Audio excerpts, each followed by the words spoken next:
What's up everybody, welcome back to another episode of the Bonsai Jungle. On today's episode I'm going to be working on my Dwarf Alberta Spruce. Now this is a tree that I bought from Home Depot about 3 years ago. I actually didn't know that much time had passed. I thought it was maybe 2 years at most. So what I did was I initially styled this in a twin trunk style, and then I'm probably going to include a video clip of the original look here. And it looks like, if you look at the foliage, it's kind of the same as a person saying, okay, well, I'm going to cut off this branch because it's a little bit too close to that one. And small, not a whole lot we can do in terms of refinement, so I just kind of...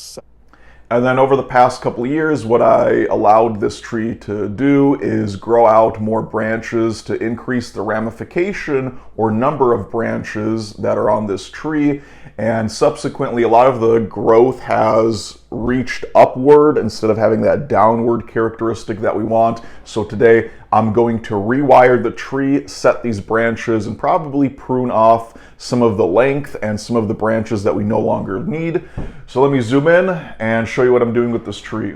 So this bottom branch needs to go because this one is going to be wired lower into place. I'm going to leave a little bit of the stub here just for the deadwood. I don't think we'll use it in the long run. The deadwood at the very bottom of the trunk kind of doesn't really make sense, but we'll leave it for right now because we can always cut more off later, but we can't put the deadwood back on the tree. So I'm going to just take off all the foliage, and then eventually what I'm going to do is peel off all the bark. But for now, that's all right. Let's wire this branch and set it into place. And what I'm probably going to do, if I haven't already, is just include a clip of a demonstration on a single branch of application of the wire. I'm going to do the rest of the tree on my own, and I'm going to come back when it's time to place all these branches in the place where I want them. So how do we wire a Dwarf Alberta Spruce? Well, we do it pretty much the same way we would wire any other tree. What I'm going to do is get a wire that is the thickness that I need it to hold this branch, and I'm kind of just guesstimating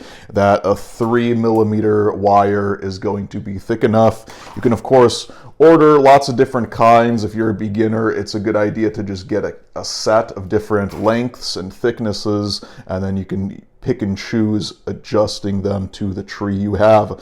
So what I'm going to do is I'm going to take this wire and put it in the root base here. Not too deep, but just something to anchor this wire in place. And then I'm going to loosely wrap it around the trunk. What you want to do is you want to make sure your wire is flush with the trunk and not really having any air gaps in between the wire and the wood, because if you were to wire it like this, have it all loosey-goosey, then when you go to bend the trunk or the branches, you have a much larger risk of it snapping. So we're gonna wrap this in like 45-degree coils. We don't really need it too much on the trunk. This is just to stabilize it. I'm gonna be supporting the branch with my finger along with the wire just to make sure nothing snaps.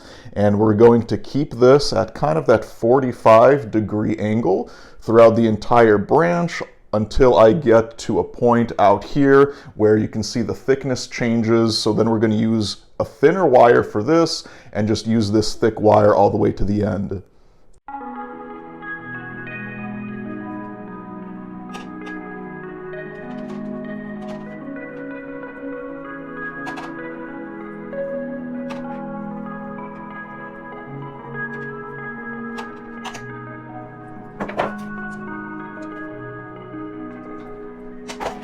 Alright, so here's where the magic happens. Now that I have all of the main branches set, I'm going to set those into place. What's up? I'm editing the video right now. I meant to say, now that I have the branches wired, I'm going to set them in place.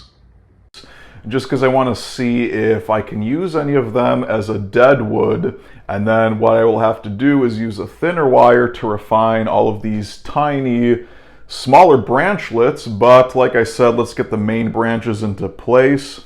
The main thing I'm going to be doing here is taking these branches and moving them into a more downward sloping position. And you kind of want to support the branch, hold the wire and the branch at the same time, and bend that down. I'm going to just go around the tree and do as much dramatic bending as I can.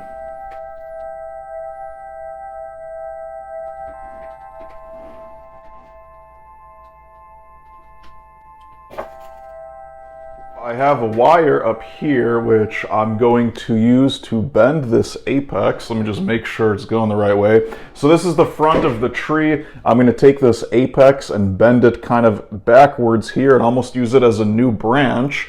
All that is going to be used to grow a new apex, and it's going to be lower here, not kind of poking into this other one, and that's going to help give it a rounded characteristic as well. So now I'm going to go around and cut off some of the extra branches that I don't need. So like this one, I could wire it over there, but it's kind of blocking the front view. And if I were to wire it in the other position, it would just be overcrowding. So some of this stuff is just redundant, and it's kind of growing straight up instead of growing horizontally. So it's not a useful branch. So I'm going to cut this one off as well. Alright, so check this out. I have a few of these branches marked with tape because I'm either going to defoliate them or cut them completely off. Now for the two at the top here, I wired them, and what I'm going to do is actually turn these into deadwoods because we have enough branches underneath them to take up that space. As you can see, the secondary apex of that twin trunk is right here, so we don't need all these branches wired down and making a big mess here. And I think it will add some interest to this tree to have the deadwood, and then once this branch and this branch is turned into a deadwood, you can kind of see the triangle of this spruce forming. And I like to style all my conifers in generally that triangular shape, and these branches are kind of just too big and too bulky to be useful in the final styling. So like I said, I'm going to deadwood them. I'm going to cut this one off, and I'll be back to also chop down this apex a little bit more. I think this tree is a little bit tall, so if we take that apex down and make it a little bit more round, I think it'll look more aged. So I'll go ahead and do that.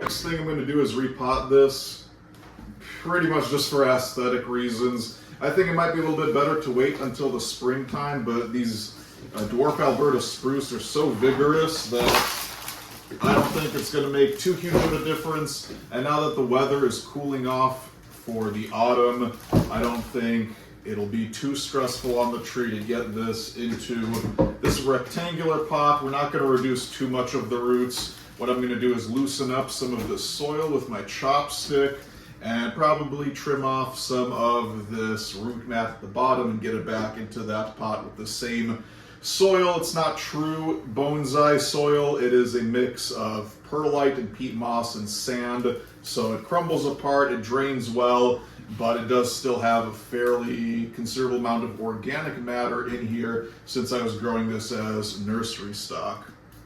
So what I'm going to do here is cut off the extra roots at the bottom to get this root ball flatter. I'm going to rake out the sides. I put a layer of soil at the bottom of my pot, and then I just kept raking out the extra soil in between all the roots on the bottom of the root ball to see if we need to cut anything extra off. And I noticed there were two pretty thick roots at the bottom. They were like thicker than the diameter of a pencil, pretty much just these tap roots. So I cut those off, and now I'm just going to backfill with the same soil that I used and get that chopstick to work out all the air pockets and get the soil situated in place.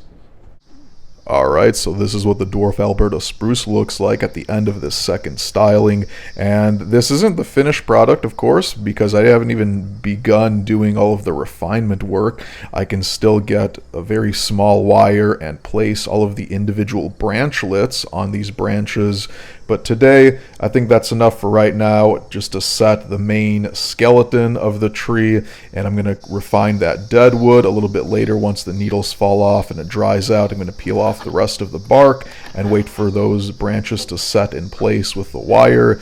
But that's it for today. As always, good luck with your bonsai trees, and I'll see you next time here in the Bonsai Jungle.